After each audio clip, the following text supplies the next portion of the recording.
감사할 기도의 제목들을 좀 올려드리시면서 이 한 해가 모든 걸음이 모든 순간이 주님의 은혜였음을 함께 고백하는 귀한 시간이 되길 소망합니다. 우리 함께 믿음으로 우리 믿음을 드리시면서 우리 내가 어둠 속에서 주께 찬양 드리시겠습니다.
찬양하실 때 주님 올 한해도 우리가 주의 말씀만을 따라가겠습니다. 주님 말씀하신 곳에 우리가 서 있기를 원합니다. 함께 이런 마음으로 고백하시며 나아가시겠습니다.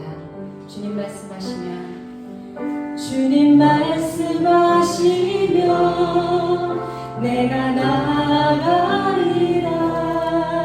주님 뜻이 아니면 내가 멈춰서리라.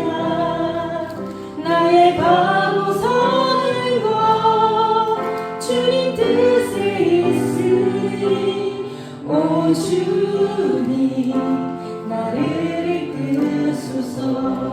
한 번 더 주님 말씀하시면 주님 말씀하시면 내가 나아가리라. 주님 뜻이 아니면 내가 멈춰서리라. 나의 가고 서는 것 주님 뜻에 있으니 오 주님 나를 이끄소서. 뜻하신 그곳에 나 있기 원합니다. 이끄시는 대로 순종하며 살리니 연약한 내 마음 동하여 일하소서. 주님 나라와 그 뜻을 위하여 오 주님 나를 이끄소서. 한 번 더 주님 말씀하시면 주님 말씀하시면 내가 나가리라. 주님 뜻이 아니면 내가 멈춰서리라. 나의 가고 서는 것 주님 뜻에 있으니 오 주님 한 번 더 고백으로 주님 말씀하시면 주님 말씀하시면 내가 나아가리. 오 주님 주님 뜻이 아니면 내가 멈춰서리라. 나의 가고 서는 곳 주님 뜻이 있으니 오 주님 뜻하신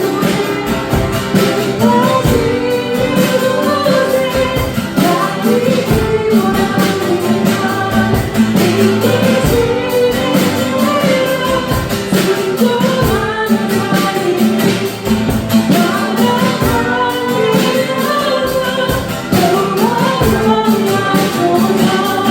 주님 나라와 그 뜻을 위하여 뜻하신 그곳에 나 있기 원합니다.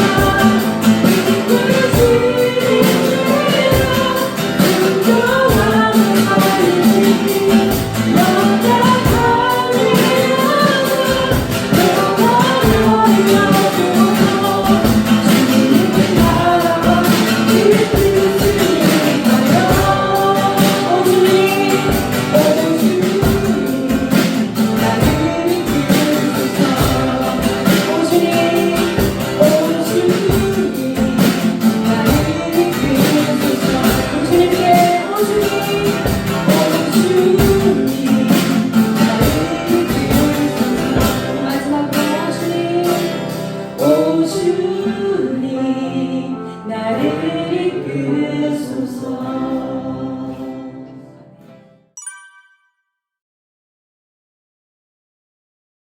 2023년이 저물고 있습니다. 희망찬 새해가 또 밝아오고 있습니다. 매일이 우리에게 새로운 날이고 또 하루하루가 특별한 날이지만 이렇게 여러분과 함께 주님 안에서 해넘이와 해맞이를 드리는 이 순간 함께 예배할 수 있어서 더 특별하고 더 감사합니다. 오늘이 주일이어서 오전에도 예배드리고 밤에도 예배드리니까 하나님의 은혜가 더 넘친다라는 생각이 듭니다. 끝이 좋아야 한다. 사람들은 이야기합니다. 흔한 사자성어 중에도 이 끝이 좋아야 한다라는 사자성어가 참 여러 개 있습니다. 유종의 미, 그쵸? 그리고 반어적으로 용두사미 같은 말들을 우리가 합니다. 용두사미가 되지 말아야 한다. 처음 시작은 좋았지만 끝이 나빠서는 안 된다. 라고 말합니다. 마지막이 참 중요한 것 같습니다.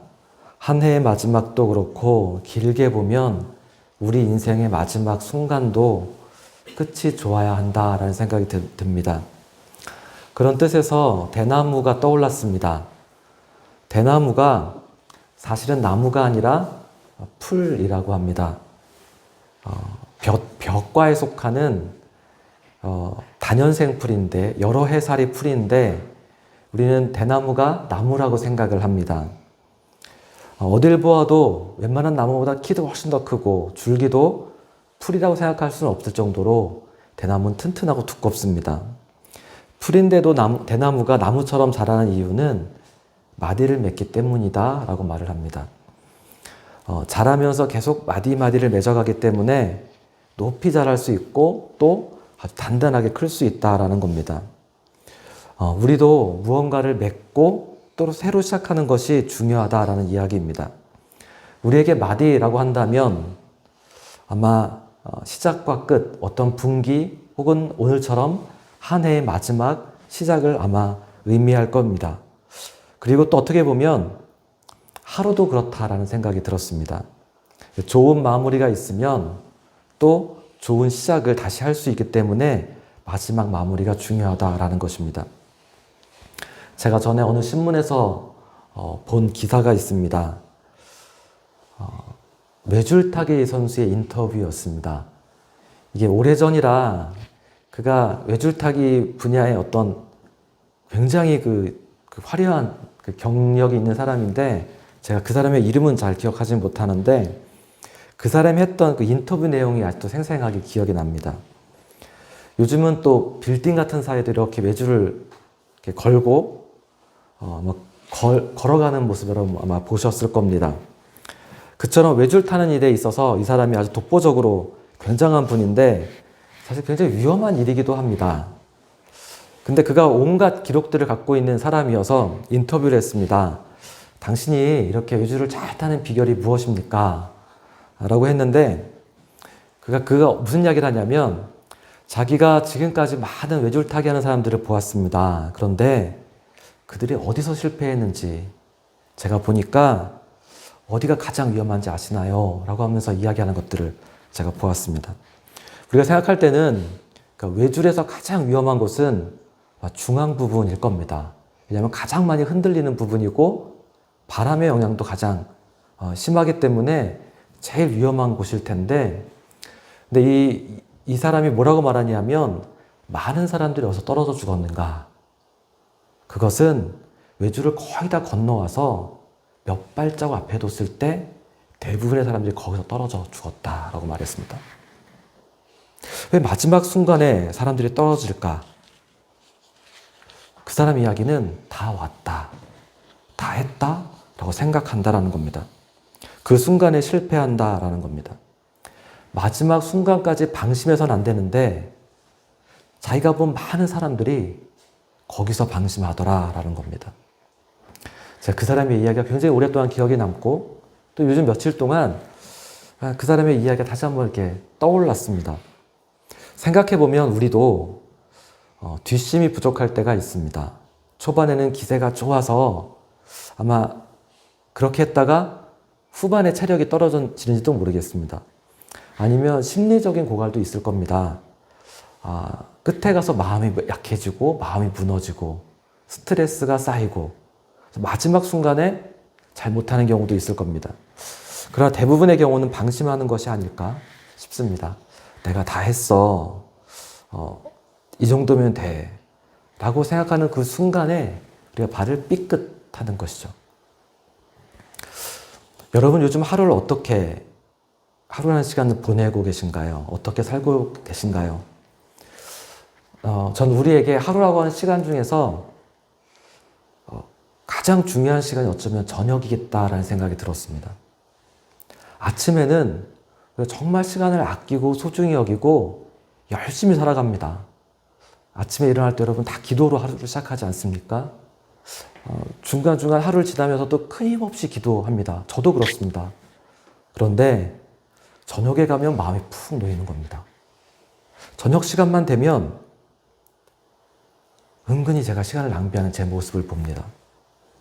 밤에 침대에 누워서 핸드폰을 할 때가 많습니다. 일찍 자야 되는데 전에는 잠이 오지 않으면 그때 무릎 꿇고 기도했는데 근데 요즘에는 핸드폰을 보게 되고 핸드폰 불빛을 보면 더 각성이 돼서 더 잠이 안 오고 그래서 한편으로는 내가 저녁 시간을 어떻게 보낼까에 대해서 정말 유의하지 않으면 마치 외주를 다 건너간 것 같은데 마지막 순간에 삐끗하는 것처럼 그렇게 되는 것은 아닌가라는 생각을 제가 하게 되어집니다. 저녁에 대한 계획을 세워야겠구나. 저녁 시간을 어떻게 보내야 되는지 더 계획을 세워야 되겠구나 하는 생각이 들었습니다. 내비게이터 선교회는 잠들기 전에 항상 성경을 암송하는 전통이 있습니다. 좋은 습관이죠. 우리도 배워야 할 습관이라는 생각이 듭니다. 저녁 시간에 TV도 볼 수 있고 핸드폰으로 유튜브도 볼 수 있고 그렇지만 말씀을 암송하고 기도하고 하루를 정리하는 것. 밝아오는 새해에는 저녁 시간을 더 소중히 관리하는 저와 여러분이 되었으면 좋겠습니다. 우리 인생의 노년도 결국 이런 하루가 쌓여서 인생의 노년도 그렇게 되지 않을까 싶습니다. 우리의 노년이 무료하고 무의미하고 낭비적인 모습이 되고 싶진 않습니다. 우리가 하루하루를 흐트러뜨리지 않고 살아갈 때 우리 삶의 마지막 순간도 아름다운 마무리가 될 것 같다라는 생각이 들었습니다. 오늘 성경에 보면 사도 바울이 자신의 삶과 사역의 마지막 순간에 있다라는 생각이 듭니다. 그가 어떻게 보면 자신이 가야 될 마지막 그 순간에서 고백하는 고백처럼 보입니다. 그런데 그는 무기력하지 않습니다. 오히려 매우 강인한 운동선수처럼 보입니다. 내가 이미 얻었다 함도 아니요 온전히 이루었다 함도 아니라 오직 내가 그리스도 예수께 잡힌 바 된 그것을 잡으려고 달려가노라. 바울은 이미 많은 것들을 얻은 사람입니다. 그러나 아직이라고 말합니다. 아직이라고 말합니다. 그는 여전히 무언가를 붙잡으려고 달려간다라고 했는데 그가 붙잡으려는 것이 예수님께 잡힌 바 된 것이라고 말했습니다. 되게 시적인 표현 같습니다. 예수께 잡힌 바 된 그것을 붙잡으려고 달려가노라. 제가 시적이라고 말은 했지만 이 의미를 곰곰이 생각해 보면 참 이상한 말입니다. 붙잡힌 바 된 것을 붙잡으려고 달려간다. 여러분 이해가 되시나요? 이게 어떻게 가능한 것일까요? 생각할수록 그러나 이것이 믿음의 본질이다라는 생각이 듭니다. 붙잡히게 되는 것을 내가 붙잡아야 하는 것입니다. 예수님이 우리를 붙잡으셔야 되는데 그것을 구속이라고 말합니다. 죄를 지으면 구속되는 것처럼 예수님께 구속되는 것이죠. 이것은 예수님이 하시는 일입니다. 하나님의 일입니다. 그래서 이것을 일컬어 하나님의 예정이라고 말하기도 하고 하나님의 섭리라고 말하기도 하고 하나님의 절대 주권이라고 말하기도 합니다. 그러면 우리가 할 일은 없을까요? 아닙니다. 우리도 붙잡히는 것을 붙잡으려고 애써야 합니다. 이것이 인간의 책임이고 자유의지에 속하는 것이고 우리의 선택과 결단의 영역입니다. 이 두 가지가 함께 있어야 합니다. 어느 하나만 있는 것이 아니라 하나님의 역사와 우리의 노력이 함께 있어야 합니다. 둘 다 100%가 되어야 합니다. 하나님도 100이 되고 우리도 100이 되는 것. 둘 중에 하나만 강조, 물론 그럴 수 있지만 그 어느 것도 무시할 수 없습니다. 오늘 우리가 기도할 때도 그렇습니다. 하나님의 역사를 우리가 기대하지만 우리가 또한 최선을 다해야 합니다. 우리가 간절히 하나님 앞에 기도해야 합니다. 그리고 바울이 여기서 한 가지 더 이야기하는 것이 있습니다. 13절에 나오는 말씀인데 뒤에 있는 것은 잊어버리고 라는 말씀하고 있습니다. 하나님은 우리가 뒤에 있는 것들을 잊어버리기 원하십니다. 하나님은 이 시간 우리에게 뒤에 있는 것을 다 잊어버리라고 말씀하십니다. 왜 연말이 되면 항상 관용구처럼 나오는 말이 있습니다. 다사다난했다라는 말입니다. 그 뜻은 다사, 일이 많았고 다난, 어려움이 많았다라는 뜻입니다. 연말이면 빠짐없이 이 말을 사람들이 하는 이유는 우리의 인생이라는 것이 늘 일이 많고 그리고 어려움이 늘 많기 때문에 한 해를 돌아보면 올해도 일이 많고 어려움도 많았구나 라고 느끼기 때문에 그렇습니다. 여러분은 올해를 뒤돌아보면서 어떤 것들이 떠오르시나요? 개인적으로 감사한 것도 많으셨을 거고 아마 힘든 것도 아마 있으셨을 겁니다. 근데 사람은 보통 어려운 일들을 훨씬 더 오래 기억한다라고 말합니다. 아픈 일들을 더 잘 기억한다라고 말합니다. 그래서 한 해를 늘 돌아보면 그 축복받았던 좋은 순간보다 어려웠던, 가난했던, 힘들었던 일들이 더 많이 떠오른다라고 말합니다. 근데 바울은 그것이 무엇이든지 간에 다 잊어버리겠다라고 말하고 있습니다. 바울이 잊으려는 것은 실패했던 것들, 아팠던 기억들, 그런 것들만은 아닙니다. 오히려 그가 이뤘던 업적과 성취들을 말하는 것입니다. 이 전체적인 문맥에서 사도 바울의 고백을 보면 사실 그가 강조하는 것은 자신이 했던 좋았던 것들을 말하는 겁니다. 내가 했던 수많은 자랑들, 그것들을 다 잊어버리겠다라고 말하는 겁니다. 왜 그럴까요? 사람들은 우리에게 좋은 것 기억해야 돼, 좋은 것만 기억해 라고 말하는데 하나님은 우리에게 다 잊으라고 말씀하십니다. 왜냐하면 사람들이 외줄에서 떨어지는 이유와 똑같기 때문에 그렇습니다. 과거의 성취들, 업적들 이런 걸 기억하기 때문에 우리가 마지막 순간에 넘어지는 것입니다. 어른들이 자꾸만 라떼를 이야기하는 것도 그렇습니다. 라떼는 말이야. 그러면서 지나온 것들을 잊지 못하고 자랑하는 것입니다. 그러나 잊어야 합니다. 그래야만 우리의 그 과거의 성취, 그것이 우리의 기준이 되지 않습니다. 새로운 목표를 향해서 달려갈 수 있기 때문에 그렇습니다. 이 시간 우리가 다 잊을 수 있는 그런 밤이 되기를 원합니다. 모순 같지만 그런데 우리가 기억해야 할 것이 하나 있습니다.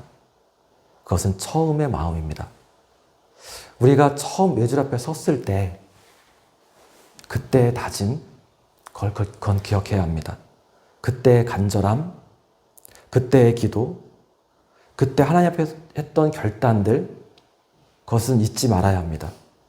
하나님, 제가 사업을 시작합니다.